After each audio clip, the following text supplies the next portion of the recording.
વર્ષ 2008માં રાજ્યના ઔદ્યોગિક વિકાસના સપનાઓ પૂરા કરવા માટે પોતાની પીઠ ખમતી જમીનો આપનાર રહિયાદના ખેડૂતો આજે પોતાના હક માટે લડવા મજબૂર બન્યા છે। જીએનએફસી કંપની અને સરકારશ્રી દ્વારા આપવામાં આવેલા રોજગારીના વચનો બાદ પણ માત્ર કાગળ પર જ સીમિત રહી ગયા છે। ત્યારે હવે રહિયાદના ગ્રામના જમીન વિહોણા ખેડૂતોએ સ્પષ્ટ ધમકી આપી છે કે જો તરત ન્યાય ન મળે તો તારીખ 13 મે 2025ના રોજ જીએનએફસી સામે ગૌચર જમીન પર બેસીને ઉગ્ર આંદોલન કરવામાં આવશે। ખેડૂતોનો આક્ષેપ છે કે જીએનએફસી કંપની દ્વારા છેલ્લા 3 વર્ષથી નવી ભરતીના નામે માત્ર જૂઠા વચનો આપવામાં આવ્યા છે।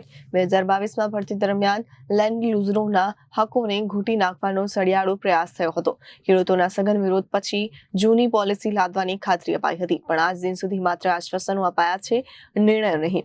સત્તાધિકારીઓ અને કંપની વચ્ચે ગોઠવણીનો ભોગ બની રહેલ ખેડૂતો આજે લઘુમતી વેતનથી નીચે સ્ટાઇપેન્ડ પર કાયમી રોજગારની આશામાં જીવન ગુજારી રહ્યા છે, પોતાનો હક માંગતા રહ્યા છે। તો નવી શરતો લાદી ખેડૂતોને દબાવવાની તત્પરતા બતાવવામાં આવી રહી છે।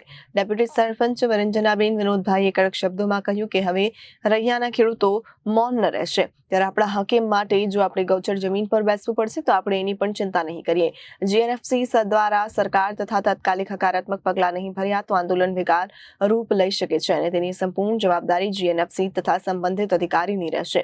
ખેડૂતોનું એવું પણ માનવું છે કે તેઓ રાજ્ય સરકાર અને જિલ્લા પ્રશાસન પાસે શાંતિપૂર્વક અને સંયમથી ન્યાય માંગતા રહ્યા છે, પરંતુ જો શાંતિના ભાષાને ન સમજાય તો હવે ગાંધીજીના માર્ગે પણ સક્રિય જનજાગૃતિ લાવવામાં આવશે। હું રહિયાદ ગામનો વતની ગોહિલ વિક્રમસિંહ બલવંતસિંહ ગોહિલ અને આજે પંચાયત બોડી અને રહિયાદ ગ્રામજનો દ્વારા અમે કલેક્ટર સાહેબને આવેદનપત્ર આપવા માટે આવ્યા છે।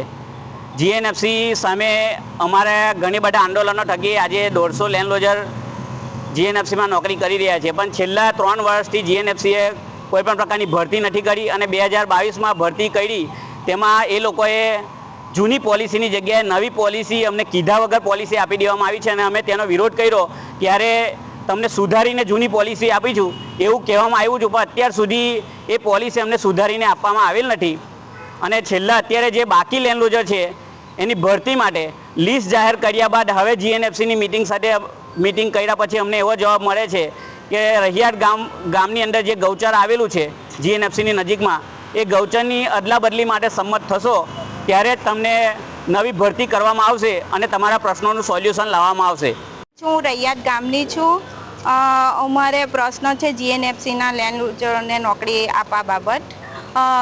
સૌથી પહેલાં તો એ પ્રશ્ન આવે છે કે 2008થી અમે જમીન સંપાદન કરેલી છે, તો આજથી પહેલાં બધા 50% જેટલા લેન્ડ લીઝરો લઈ લીધેલા છે, તો હવે થોડા વૈચા 42-45 બાળકો વૈધા છે, તેનું શું? અત્યાર સુધી તમે ગૌચરની જમીન માંગી હતી, જ્યારે અગાડીના બાળકો લીધા ત્યારે તમે ગૌચરની જમીન માંગી હતી, ને હવે કેમ તમે ગૌચરની જમીન માંગો છો?